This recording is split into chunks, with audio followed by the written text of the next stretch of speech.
Hi! Hello! Welcome to our channel. నేను మీ సిరి. ఈరోజు మనం చెప్పుకోబోయే కథ 'మిసెస్ అగస్త్య' పార్ట్ 98. కథలోకి వెళ్ళే ముందు వీడియోని లైక్ చేసి హైప్ చేయండి. అవ్యకి స్నానం చేపిచ్చి ఫుడ్ పెట్టి పడుకోబెట్టాను. అది త్వరగానే నిద్రపోయింది. నేను కిందకి వెళ్ళలేదిక. డాడీ నా రూమ్‌లోకి వచ్చారు. నేను అది గమనించలేదు. ముఖానికి చెయ్యడ్డు పెట్టుకొని ఆలోచిస్తున్నాను. నాకే తెలియకుండా మా డాడీ గురించి ఆలోచిస్తూ ఏడుస్తున్నాను. ఎంత ధైర్యం ఉన్నా అప్పుడప్పుడు ఏదో నిస్సహాయత మనల్ని చుట్టేస్తున్నట్టుంటుంది. నేను అదే ఫీలింగ్‌లో ఉన్నాను. నేను ఏదీ చేయలేకపోతున్నాననే ఆలోచనలో నేను కొట్టుకుపోతున్నాను. బేబీ మా డాడీ పిలుపుకి ఉలిక్కిపడి చేయి తీశాను. నా కన్నీళ్లు ఆయన చూస్తే విస్తుబోయి చూశాను నన్ను. నేను గబుక్కున లేచి కూర్చున్నాను. కళ్ళు తుడుచుకున్నాను వెంటనే. డాడీ కంగారుగా పిలిచాను. శ్రీ ఎందుకేడుస్తున్నావు? ఆయనసలు అల్లాడిపోతూ అడిగారు నా బాధ చూసి. అదేం లేదు డాడీ. నేనెందుకు ఏడుస్తాను డాడీ? నా మాటలు డాడీ అసలు నమ్మనే లేదు. చెప్పరా ఏమైంది? ఏదైనా సమస్య? అని అడుగుతుంటే ఏమీ లేదన్నట్టు అడ్డంగా తల ఊపుతుంటే నా కన్నీళ్లు తుడిచారు డాడీ. శ్రీ కాసేపటి మౌనం తర్వాత మళ్ళీ పిలిచారు. డాడీ వైపు చూశాను. ఏడుపు బిగబట్టుకొని. పెళ్లి చేసుకుంటాను సరేనా? నా కూతురు ఇలా ఏడవడం నేను అస్సలు చూడలేను. ధైర్యంగా ఉండడమే నేను నేర్పాను. ఇలా ఏడుస్తూ కూర్చుంటుందని అస్సలు అనుకోలేదు. డాడీ అడుగుతుంటే డాడీని హత్తుకుని డాడీ భుజం మీద తల పెట్టుకున్నాను. నేనేమీ ఏడవట్లేదు అన్నాను. నేను ఏడుపు గొంతుతోనే. అర్థమవుతోంది. సాధించుకోవాలి కానీ ఏడుస్తూ కూర్చుంటావా? పెళ్ళే కదా చేసుకుంటాను అని చెప్పాను కదా! నువ్విలా ఏడుస్తున్నా కళ్ళ ముందుంటే నేనిక్కడ అసలు ఉండను. వెళ్ళిపోతాను. మరింత గంభీరంగా చెప్పారు డాడీ. డాడీ ప్లీజ్ కంగారుగా చూశాను. లేచి ఫేస్ వాష్ చేసుకునిరా. కదులుతున్న అవిని ఉయ్యల్లో వేసి ఊపసాగారు. నేను ముఖం కడుక్కొని వచ్చి కూర్చున్నాను. అగస్త్య కూడా అదే సమయంలో అప్పుడే అక్కడికి వచ్చేశాడు. డాడీ లేచి వెళ్ళిపోతుంటే అంకుల్ ప్లీజ్ కూర్చోండి. అగస్త్య మాటలకు ఇట్స్ ఓకే అగస్త్య. లేట్ అయిపోయింది. భోజనం చేసేయండి అన్నారు డాడీ. మీతో మాట్లాడాలి అన్నాడు. డాడీ అదే స్థానంలో కూర్చున్నారు. నేను సైలెంట్గా డాడీకి మరోవైపు కూర్చున్నాను. అగస్త్య చూపులు నా వైపుకు మరలగానే గుటకలు మింగుతూ చూశాను. నేను ఏడుస్తే తనకి నచ్చదు. కారణం నా ఏడుపు తను చూడలేడు. అంతేకాని చిరాకు కాదు. నా కన్నీళ్ళు తనకి ఏమాత్రం నచ్చవు. నేను బాధపడితే అసలు తను భరించలేడు. బీన్ బ్యాగ్ లాక్కొని మాకు ఎదురుగా కూర్చుని కోట్ తీసి పక్కన వేశాడు అగస్త్య. అంకుల్ మ్యారేజ్ చేసుకోవడానికి మీకున్న ప్రాబ్లం ఏంటో చెప్పండి చాలా మృదువుగా అడిగాడు అగస్త్య. నేను మరో లైఫ్లో అడ్జస్ట్ అవ్వలేను అగస్త్య అని మాత్రం చెప్పారు డాడీ. అబద్ధం. మీరు చెప్తున్నది అబద్ధం. మీ ప్రాబ్లం నాకు తెలుసు. శ్రీధ మీకు దూరం అవుతుంది అనే మీ భయం. ఏమే కరెక్ట్? సూటిగా అడుగుతున్న అగస్త్య మాటలకు డాడీ సమాధానం చెప్పలేకపోయారు. నేను తన వైపు ఆశ్చర్యంగా చూశాను. అర్థం చేసుకునే లైఫ్ పార్ట్నర్ వస్తే మీ ఇద్దరికి ఎటువంటి డిస్టర్బెన్సెస్ రాదు. డిస్టెన్స్ కూడా రాదు. ఇంకా 20-30 ఇయర్స్ మీ జీవితం ఉంది. ఎందుకు ఇలా ఉండిపోవాలి? అగస్త్య ఇలా మాట్లాడుతుంటే నేను చూస్తుండిపోయాను. ఎంత చక్కగా డాడీని కన్విన్స్ చేయడానికి చూస్తున్నారు. అవును, సినీ హీరోలు ఇంకా బోల్డ్ మంది సెలబ్రిటీస్ 45 వచ్చే వరకు పెళ్లి కూడా చేసుకోరు డాడీ. ఆ తర్వాత ఎంతమంది చేసుకున్నది చెప్పండి. నా మాటలకి డాడీ పట్టించుకున్నట్టు ఆలోచిస్తుంటే అగస్త్య మాత్రం నన్ను నోరు ముయ్యమన్నట్టు చూశాడు. నేను గప్చుప్గా నోటికి తాళం వేశాను.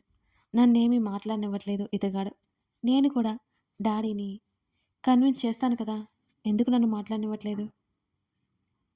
నీ మొహం చేస్తావు. కన్విన్స్ చేసేదానివైతే ఇలా ఏడుస్తూ కూర్చోవు అని నా ఇన్నర్ చెప్పిపోయింది. నేను మూతి తిప్పుకొని డాడీ వైపు చూశాను ఆయన రియాక్షన్ కోసం. చందన గారు మీకు కరెక్ట్ అంకుల్ అన్నాడు అగస్త్య డాడీ చేయి మీద చెయ్యేసి. నా కళ్ళు కోడిగుడ్లంత అయిపోయాయి ఒక్కసారిగా. అంతే ఆశ్చర్యంతో అగస్త్య వైపు చూశాను నేను. ఏం మాట్లాడుతున్నావు అగస్త్య? మాకు సెట్ అవ్వదు అని అన్నారు డాడీ. ఆవిడ మీకు పర్ఫెక్ట్ లైఫ్ పార్ట్నర్ అంకుల్.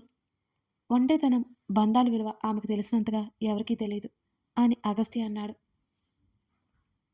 నేను ఒప్పుకున్న తను ఒప్పుకోదు. డాడీ మళ్ళీ తప్పించుకునే ప్రయత్నం చేస్తుంటే నాకు ఒక్కసారిగా కోపం ముంచుకొచ్చింది. నేను ఒప్పించాను. తను ఓకే చెప్పింది. ఈసారి డాడీతో పాటు నేను కూడా షేక్ అయిపోయాను. అగస్త్య చెప్పిన మాటలు విన్న తర్వాత. డాడీ నేను నిజంగానే పిచ్చ షాక్లో ఉండి చూస్తున్నా. నేనంతగా మాట్లాడి బ్రతిమాలినా ఒప్పుకొని ఆవిడ అగస్త్య చెప్పగానే ఎలా ఒప్పుకుంది? నాకు బుర్ర బద్దలైపోయింది. ఏంటి నువ్వనేది? డాడీ అస్పష్టంగా అడిగారు. అవును అంకుల్. ఆమె మీతో పెళ్ళికి ఒప్పుకున్నారు. ఎల్లుండి మీ పెళ్ళి. ముందుగా మీకు చెప్పినట్టు ఈ హంగులో ఆర్భాటాలు లేకుండా గుడిలో జరుగుతుంది.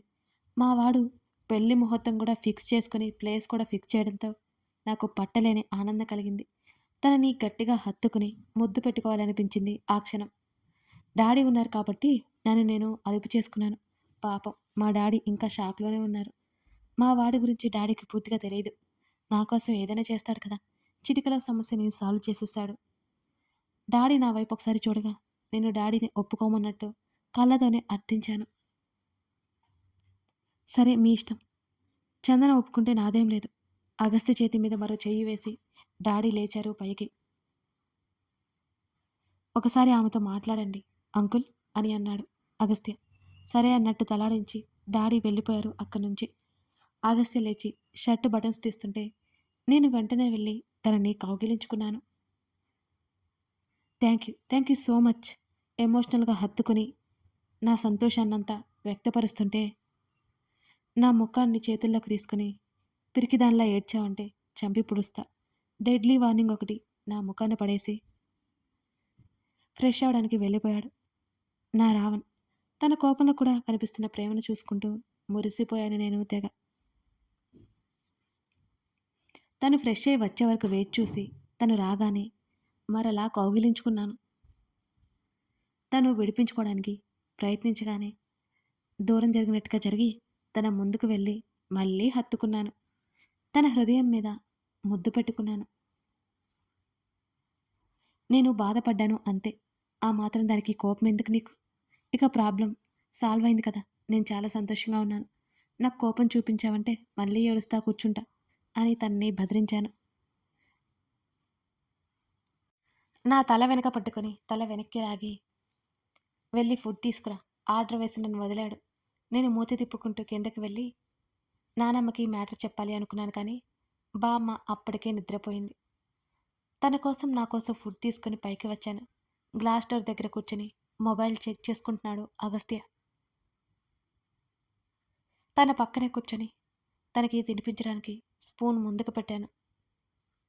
నేను పెడుతూనే తినేశాను. ప్లేట్ పక్కన పెట్టి తన ఒళ్ళో చేరిపోయాను.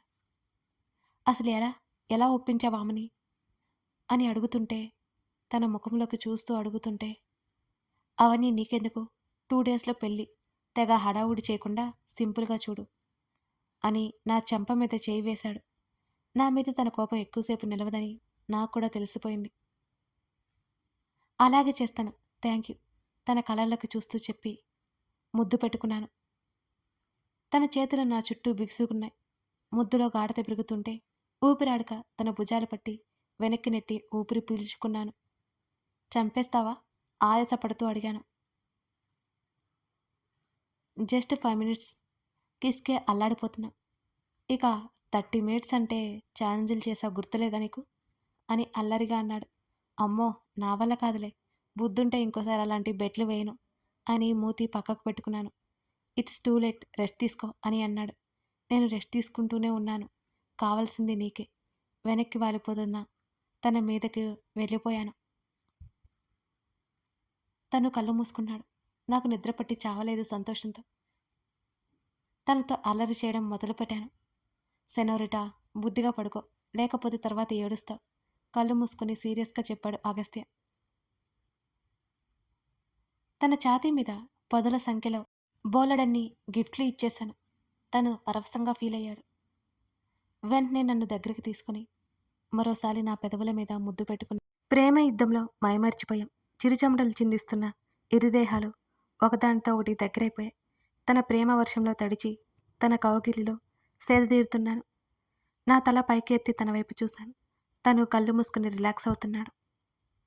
మరోసారి ముద్దు పెట్టుకుని I am lucky to have you మైమరుపుగా చెబుతుంటే తను కళ్ళు తెరిచి నా కళ్ళలోకి చూశాడు. సేమ్ టు యూ నా తల మీద ముద్దు పెట్టుకుని నన్ను గాఢంగా కౌలించుకున్నాడు. తర్వాత రోజు నేను బామ్మ డాడీ డాడీకి, చందన గారికి షాపింగ్ కోసం వెళ్ళాం. పెళ్ళిళ్ళ పేరయ్యకి చెప్పి పూజారి గారితో మాట్లాడమని, ఆ ఏర్పాట్లు చూడమని చెప్పేశాం ఆయనతో. డాడీ అయితే చాలా అంటే చాలా ఇబ్బందిగా ఉన్నారు. అది నేనసలు పట్టించుకోనే లేదు.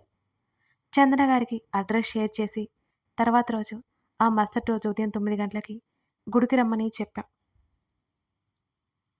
డాడీకి పట్టు పంచ షర్ట్ ఇచ్చి, నేను అవి రెడీ అయిపోతే, అగస్త్య ఎప్పట్లా చాలా మామూలుగా ఉన్నాడు.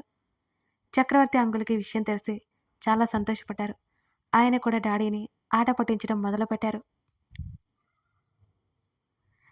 అందరం కలిసి గుడికి వెళ్ళిపోయాం. పెళ్ళిళ్ళ పేరయ్య, ఆయన భార్య ఇంకా రాలేదు. పంతులు గారు ఏర్పాట్లు అన్నీ చూస్తున్నారు. కాసేపటికి ఆటో గుడి ముందు ఆగింది. ముందు పెళ్ళిళ్ళ పేరయ్య, ఆయన భార్య రాజ్యం దిగారు. ఆ వెనకే చందన గారు దిగారు. వైట్, మెరూన్ కలర్ కలిసిన పెళ్లి చీర, మామూలుగా జడ వేసుకుని, 2 మూలలా పూలు పెట్టుకుని, ఆమె మెడలో ఉన్న ఒకే ఒక చైన్, నగలేం వేసుకోలేదు.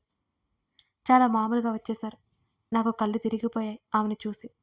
అవిని చక్రవర్తి అంకుల్‌కి ఇచ్చేశాను. ఆయన ఎత్తుకున్నారు. నేను వాళ్ళకి ఎదురు వెళ్ళాను. పెళ్ళిళ్ళ పేరయ్య, ఆయన భార్య, పంతులు గారితో బామ్మతో మాట్లాడుతుంటే, నేను చందన గారి దగ్గరికి వెళ్ళి, "ఏంటి ఇంత సింపుల్‌గా వచ్చారు?" అని అడిగాను. నాకు ఏమాత్రం నచ్చక. నాకు నగలు పెట్టుకోవడం అలవాట్లేదు. ఇంత ఖరీదైన చీరలు కూడా ఎప్పుడూ కట్టుకోలేదు. అది నువ్వు తీసుకొచ్చావని మాత్రమే కట్టుకున్నాను. ఆమె చెప్పిన సమాధానానికి నాకు ఏం చెప్పాలో అసలు అర్థమే కాలేదు. ఆమెకి నగల మీద లేని ఆశని, మా మీద అభిమానాన్ని ఆవిడ ఒకేసారి చూపిస్తోంది. నాతో ఒకసారి రండి. ఆవిడ చేతులు పట్టుకొని కాస్త పక్కకు తీసుకెళ్ళిపోయాను నేను. విన్నీ కూడా వచ్చేసింది. విన్నీ నేను కలిపి నుదిరిన బాస్కం కట్టి ఆమెకు బుగ్గన చుక్క పెట్టాం. మా డాడీ అయితే ఎంత బుద్ధిమంతుల్లా కూర్చున్నారంటే, మా డాడీని చూస్తుంటే నాకు నవ్వొచ్చింది. ఆయన ఇబ్బందిగా, మొహమాటంగా ఎలాగో ఉన్నారు. ఆ విషయం నాకు అర్థమైంది. ముహూర్తానికి టైం అవుతుందని చెప్పడంతో చందన గారిని తీసుకుని డాడీ పక్కన కూర్చోబెట్టాను. ఫోటోలు బాగా తీయమని జేమ్స్‌కి అప్పచెప్పాను. చందన గారు తలదించుకుని కూర్చుంటే డాడీ అసలు ఆమెను చూడను కూడా చూడలేదు. నా కళ్ళ ముందే మా డాడీ పెళ్లి జరిగిపోయింది. నిజంగా. నిజంగా ఎంత చక్కగా ఉన్నారిద్దరూ. నా చిరకాల కోరిక తీరిపోయింది ఈరోజు. ఇప్పుడు మా డాడీ ఒంటరివారు కాదు.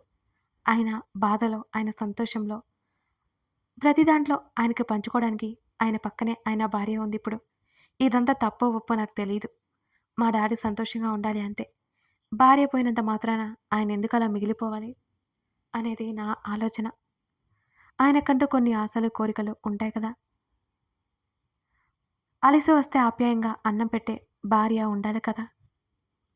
నేను చేసిన ఈ పని నాకు చాలా సంతోషాన్నిచ్చింది. నాకు నమ్మకం ఉంది. భవిష్యత్తులో మా డాడీ కూడా చాలా సంతోషంగా ఉంటారు అని. అగస్త్య చేతిని చుట్టి తన భుజం మీద తలవాల్చి వాళ్ళనే చూస్తున్నాను నేను. వాళ్ళు ఎంత ఇబ్బందిగా ఫీల్ అవుతున్నా నేను అవి మాత్రం చక్కగా ఫోటోలు తీసుకున్న డాడీ వాళ్ళతో. ఆ పెళ్లి తంతంతా ముగిసింది. చక్రవర్తి అంకుల్ డాడీకి కంగ్రాచులేషన్ చెప్పి బాగా ఆట పట్టించి బామ్మని తీసుకుని అక్కడి నుంచి వెళ్ళిపోయారు. విన్నీ కూడా వెళ్ళిపోయింది. వేరే వాళ్ళకి చందన గారు కృతజ్ఞతలు తెలిపారు. నాకు ముందే చెప్పి ఉంచడంతో వాళ్ళకి బట్టలు పెట్టాను. ఆయనకి పెళ్లి సంబంధం కుదిర్చినందుకు బాగా ముట్టి చెప్పాను. ఆయన తీసుకోలేదు. చందన గారు తన కూతురు లాంటిదే అని అన్నారాయన. అయినా సరే నేను ఒప్పుకోలేదు. ఆయన వల్లే కదా ఇదంతా జరిగింది. వాళ్ళంతా వెళ్ళిపోయాక నేను, అగస్త్య, డాడీ, చందన గారు మాత్రమే అక్కడ మిగిలి ఉన్నా. అవి అగస్త్య భుజం మీద నిద్రపోయింది. వాళ్ళనలా వదిలేసి అగస్త్య చేతిని పట్టుకుని పక్కకి తీసుకొచ్చాను నేను. కథ కొనసాగుతుంది. ఇదన్నమాట శ్రీధ మొత్తానికి తను అనుకున్నది సాధించేసింది. తన తండ్రికి పెళ్లి చేసింది కదా! అసలు చందన ఎలా ఒప్పుకుంది? ఎందుకు ఒప్పుకుంది? అగస్త్య ఏమి మాట్లాడాడు?